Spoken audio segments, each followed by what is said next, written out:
सुधीर कई सालों बाद अपने गांव आता है। सुधीर बस से उतरकर गांव के चौपाल पर पहुंच जाता है। वहां पर कुछ लोग बैठकर बातें कर रहे थे। अरे राम राम काका, कैसे हो? अरे भाई मैं तो बढ़िया हूँ, पर मैंने तुम्हें जो है पहचाना नहीं। अरे काका, मैं राम नारायण जी का पोता सुधीर। अरे अच्छा अच्छा, वो कितना बड़ा हो गया है? पहचान में ही नहीं आ रहे भैया। और फिर वहां से निकल जाता है। गांव के आदमी बातें कर रहे थे।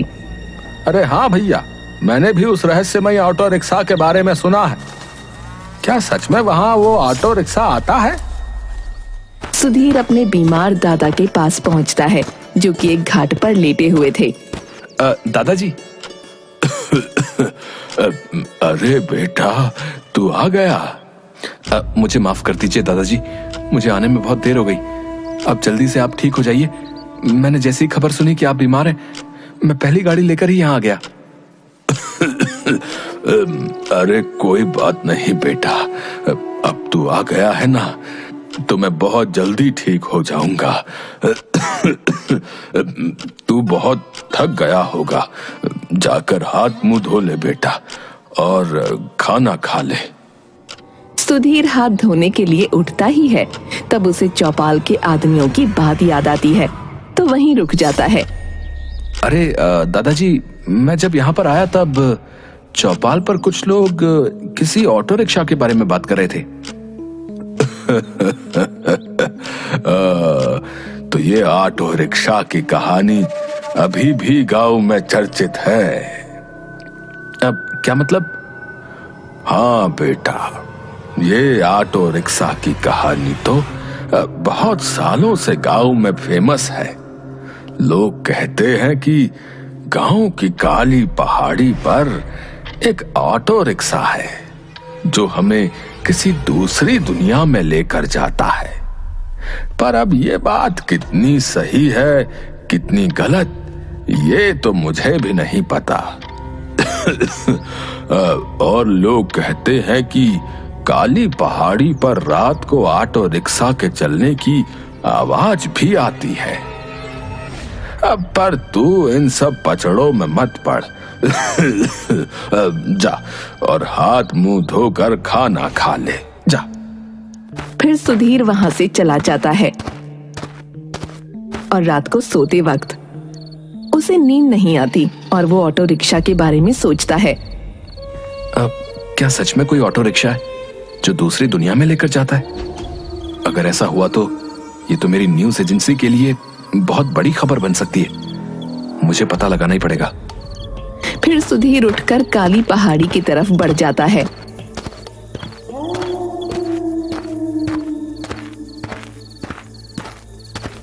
अब यहां तो मुझे कोई ऑटो रिक्शा नहीं दिख रहा। थोड़ी देर यहीं रुककर इंतजार करता हूं। 3 बज गए, अभी तक तो कोई ऑटो रिक्शा नहीं आया। खैर, मुझे लगता है कि ये सच में कोई कहानी है। सुधीर घर के लिए आगे बढ़ता है, तभी उसे रिक्शा चलने की आवाज आती है। वो वहीं रुक जाता है। अरे, रिक्शे की आवाज। फिर वो आसपास देखता है, पर उसे कोई रिक्शा नहीं दिखता। वो आवाज को ध्यान से सुनता है, तो उसे आवाज पहाड़ी में से आती सुनाई देती है।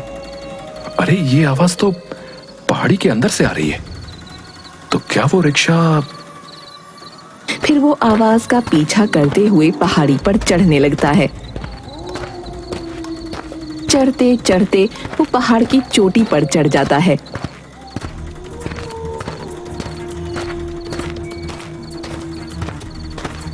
पहाड़ी पर चढ़कर उसे एक बड़ा सा पत्थर दिखता है। अरे, ये आवाज तो इस बड़े से पत्थर के पीछे से आ रही है। फिर सुधीर उस बड़े से पत्थर को हटाने की कोशिश करता है। बहुत कोशिश के बाद वो पत्थर हटा देता है। उसे वहां एक रास्ता दिखाई देता है, जो कि नीचे की तरफ जाता है। बड़ा अजीब सा है, पहाड़ी की चोटी पर रास्ता। खैर, जो भी है, अगर रिक्शा के बारे में पता लगाना है तो नीचे तो जाना ही पड़ेगा। सुधीर उस आवाज का पीछा करते हुए नीचे पहुंचता है। तब उसे कुछ दूर पर एक ऑटो रिक्शा दिखाई देता है। अरे शायद यही वो रहस्यमयी ऑटो रिक्शा है। पर अजीब है, इस पहाड़ी की चोटी पर यह रिक्शा क्या कर रहा है? चलो कोई बात नहीं, कोई तो आगे दिखेगा ही, और जो भी इस रिक्शा को चलाता होगा मैं उसी से कुछ बातचीत करके पता लगाने की कोशिश करूंगा। ऐसा कहकर सुधीर ऑटो रिक्शा के पास जाता है। अरे यहां तो कोई भी नहीं है। ओ भैया, कोई है? कोई है भैया? हेलो? तभी ऑटो रिक्शा अपने आप चालू हो जाता है। सुधीर बहुत डर जाता है। अरे ये क्या हुआ? ये रिक्शा अपने आप कैसे चालू हो गया? कोई है? कोई है? और अपने आप चलने लगता है। सुधीर बहुत डर जाता है, वो पसीने से लथपथ हो जाता है। ओ भाई साहब, आप जो भी हो, इस रिक्शा को रोक दीजिए और मुझे यहीं पर उतार दीजिए। मैं कभी भी यहाँ पर नहीं आऊंगा, सच में। रिक्शा अपने आप गोल गोल चक्कर लगाने लगता है। सुधीर और भी ज्यादा डर जाता है। सुधीर आंखें बंद करके जोर जोर से चिल्लाने लगता है। रिक्शा अचानक बंद हो जाता है। सुधीर जैसे ही अपनी आंखें खोलता है, वैसे ही वो खुद को किसी और ही दुनिया में पाता है। अरे ये क्या? मैं तो अभी उस गुफा में था। मैं यहाँ कैसे पहुंच गया? और ये कौन सी जगह है? इसका मतलब है कि गांव वाले सच कहते थे। वो कुछ दूरी पर चलता है तो उसे एक पेड़ दिखता है जो पूरा सूखा हुआ होता है। अरे ये क्या? इस पूरी जगह पर हरियाली, पर बीचों बीच ये पेड़ इतना सूखा और इसके आसपास भी सूखा। वो उस पेड़ के पास पहुंच जाता है। तभी अचानक बारिश होने लगती है। अरे इस पूरी जगह पर बारिश हो रही है, पर इस पेड़ के पास नहीं। पर यहां नहीं, ये कैसे हो सकता है? क्योंकि यहां पर मैं हूं। अरे आवाज तो यहीं से आ रही है, पर यहां तो मुझे कोई नहीं दिखाई दे रहा। अरे तुम्हारे पीछे देखो, मैं यहीं तो खड़ा हूं। सुधीर पीछे पलटकर देखता है तो उसे कोई नहीं दिखता। कहीं कोई भूत तो नहीं? अरे भूत भाई साहब, मैं जाने अनजाने में यहाँ पर आ गया हूँ। मुझे माफ कर दो, मैं यहाँ से चला जाऊंगा, पर मुझे यहाँ से निकलने का रास्ता बता दो। अरे मंद बुद्धि, मैं कोई तेरी अम्मा हूँ जो डर लगने पर मुझसे लिपट गया। अच्छा, तो तुम थे, पर तुम कैसे? मेरा मतलब है कि तुम कैसे बोल सकते हो? तुम तो एक पेड़ हो। अरे भाई, मैं कोई पेड़ नहीं हूं, मैं एक देवदूत हूं। पर तुम पेड़ कैसे बने? मैं एक देवदूत हूं और मेरे पास एक मणि थी, और उस मणि को एक राक्षस ने चुरा लिया। इस वजह से मेरी ये हालत हो गई है। अगर तुम उस मणि को लाने में मेरी मदद कर दोगे तो मैं तुम्हारी एक इच्छा पूरी कर सकता हूं। क्या तुम सच में मेरी एक इच्छा पूरी कर सकते हो? तो क्या तुम मेरे दादाजी की तबीयत ठीक कर सकते हो? हाँ बिल्कुल, पर तुम्हें उसके लिए मेरी मणि उस राक्षस से लेकर आनी होगी। अच्छा ठीक है, पर मुझे वो राक्षस कहाँ मिलेगा? यहां से सीधे कुछ दूर जाने पर तुम्हें एक झरना दिखाई देगा। उस झरने के पार उस राक्षस की गुफा है। उस गुफा में जाकर तुम्हें उस राक्षस को मारकर वो मणि लेकर आनी है। पर मैं उस राक्षस को मारूंगा कैसे? उस राक्षस ने अपने मुकुट में वो मणि धारण कर ली है। जब वो मणि सूर्य की रोशनी में आती है तो उसमें से एक दिव्य रोशनी निकलने लगती है, और उस दिव्य शक्ति की वजह से वो राक्षस भस्म हो सकता है। तुम्हें किसी तरह उस राक्षस को उसकी गुफा से बाहर निकालना होगा, बस। ठीक है, मैं अभी वहां के लिए निकलता हूं। ऐसा कहकर सुधीर वहां से निकल जाता है। कुछ दूर चलकर सुधीर को एहसास होता है कि झाड़ियों में से कोई उसकी तरफ आ रहा है और जोर जोर से चलने की आवाज आती है। पर वो उस आवाज को नजरअंदाज करके आगे बढ़ता है। फिर थोड़ी ही देर में उसके सामने एक मदमस्त हाथी दौड़ता हुआ आता है। सभी पेड़ों को नष्ट करते हुए वो उसकी तरफ बढ़ रहा होता है। अरे बाप रे, ये हाथी तो मेरी तरफ ही आ रहा है, और वो भी इतने गुस्से में। फिर सुधीर उसे देखकर भागने लगता है। हाथी उसके पीछे पीछे आने लगता है। डर के मारे सुधीर एक पेड़ के पीछे छुप जाता है। अब इस हाथी से कैसे बचूं? अगर मैं इसके सामने गया तो ये एक बार में ही मेरा कचूमर बना देगा। अरे अचानक ये हाथी कैसे गिर गया? अरे बाप रे, इसको तो बहुत चोट लगी है और खून भी बह रहा है। अच्छा, तो ये इसीलिए इतने गुस्से में था। फिर सुधीर हाथी के पास जाता है और अपने कपड़ों से उसका खून साफ करता है और उस पर प्यार से हाथ फेरता है और आसपास से कुछ पत्ते लेकर जख्मों पर पट्टी कर देता है। मेरे हाथी महाराज, आपको पट्टी तो लगा दी है, अब इतना दर्द नहीं होगा। ऐसा कहकर सुधीर वहां से चला जाता है।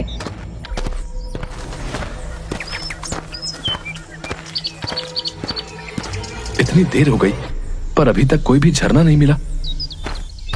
वो थोड़ी और दूर तक चलता है। कुछ दूर चलने के बाद उसे एक पहाड़ दिखता है।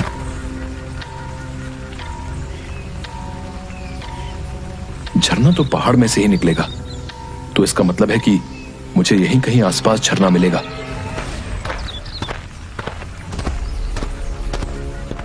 अरे यहां पानी तो नहीं है, पर मेरे पैर कैसे गीले हो रहे हैं? फिर वो जमीन को छूकर देखता है तो उसे पानी का सा एहसास होता है। अच्छा, इसका मतलब है कि ये झरना अदृश्य है, और इसका मतलब ये है कि उस राक्षस की गुफा यहीं कहीं आसपास है। अब मुझे वो गुफा ढूंढनी होगी। वो गुफा को ढूंढने के लिए सभी तरफ देखता है, पर उसे गुफा नजर नहीं आती। वो ये सब सोच ही रहा था कि उसके कपड़ों में जो हाथी का खून लगा था, वहाँ उसकी एक बूंद गिर जाती है। तभी अचानक झरना और पानी दिखाई देने लगते हैं। अरे ये क्या? अभी तो यहाँ कुछ भी दिखाई नहीं दे रहा था, और अब अचानक। तभी सुधीर देखता है कि झरने के अंदर से एक लंबी सी जबान बाहर निकलकर एक पक्षी को निगलकर झरने में वापस चली जाती है। इसका मतलब है कि झरने के अंदर गुफा है। फिर सुधीर झरने की तरफ बढ़ता है और झरना पार करके उस गुफा में चला जाता है। गुफा में जाकर सुधीर चुपके से उस राक्षस को देखता है।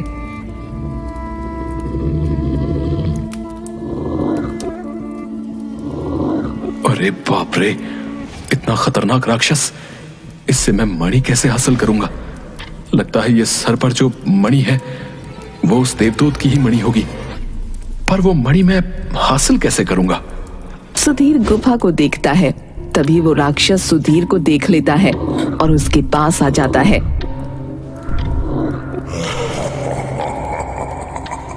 तुझे क्या लगा कि तू मेरे इलाके में छुप जाएगा तो मुझे पता नहीं चलेगा? आज तो मैं बड़े दिनों बाद इंसान का खून पीऊंगा। और उसे जमीन पर पटक देता है। ए राक्षस, मुझे ये मणि दे दे। ये मणि तेरी मौसी ने दी थी क्या, जो तू वापस लेने आया है? तो क्या तेरी मौसी ने तुझे जन्मदिन पर दी थी? मुझे सब पता है। तूने ये मणि उस देवदूत से चुरा ली थी। अच्छा, तो उस देवदूत ने तुझे उसकी सिफारिश लेकर मेरे पास भेजा है, पर तू ये नहीं जानता कि तू यहां से जिंदा नहीं बच पाएगा। ये तेरी गलतफहमी है राक्षस। ये मणि तो मैं तुझसे लेकर ही रहूंगा। राक्षस सुधीर को खाने के लिए आगे बढ़ता है, पर सुधीर उससे बचने के लिए इधर उधर भागने लगता है। तभी राक्षस सुधीर को पकड़ लेता है और दोनों हाथों से उसे ऊपर उठाकर जमीन पर गिरा देता है और उसे खाने के लिए आगे बढ़ता है। सुधीर जैसे तैसे खड़े होकर फिर से भागने लगता है। इस राक्षस को मैं इस गुफा से बाहर कैसे निकालूं? हाँ, अगर मैं गुफा से बाहर निकलूंगा तो ये राक्षस भी मेरे पीछे गुफा से बाहर निकलेगा। राक्षस, तू मुझे खाना चाहता था ना? ये ले, मैं तेरे सामने ही खड़ा हूं। आज तो मैं तुझे खा कर ही रहूंगा। सुधीर भागते भागते उस गुफा के पार हो जाता है और राक्षस भी सुधीर के पीछे उसे खाने के लिए गुफा से बाहर निकल जाता है। गुफा के बाहर निकलते ही उस मणि में से बहुत तेज रोशनी निकलती है जो वो राक्षस सहन नहीं कर पाता। राक्षस दर्द से चिल्लाने लगता है और भस्म हो जाता है। फिर सुधीर मणि को लेकर उस पेड़ के पास पहुंच जाता है।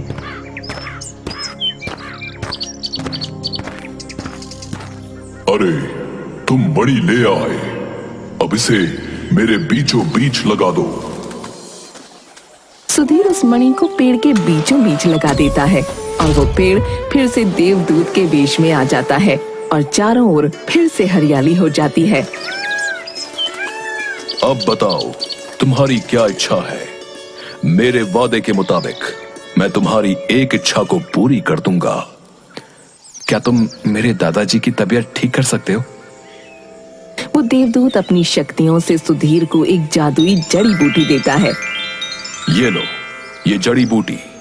जैसे ही तुम अपने दादाजी को पिलाओगे, तुम्हारे दादाजी की तबीयत ठीक हो जाएगी। पर मैं यहां से वापस कैसे जाऊंगा? तभी वो ऑटो रिक्शा फिर से सुधीर के सामने आकर खड़ा हो जाता है। तुम इस ऑटो रिक्शा में बैठकर फिर से वहीं पर पहुंच जाओगे जहां से तुम आए थे। सुधीर ऑटो रिक्शा में बैठकर अपने गांव पहुंच जाता है और अपने दादा को सारी बातें बताता है और वो जड़ी बूटी उन्हें खिला देता है और उसके दादा की तबीयत ठीक होने लगती है।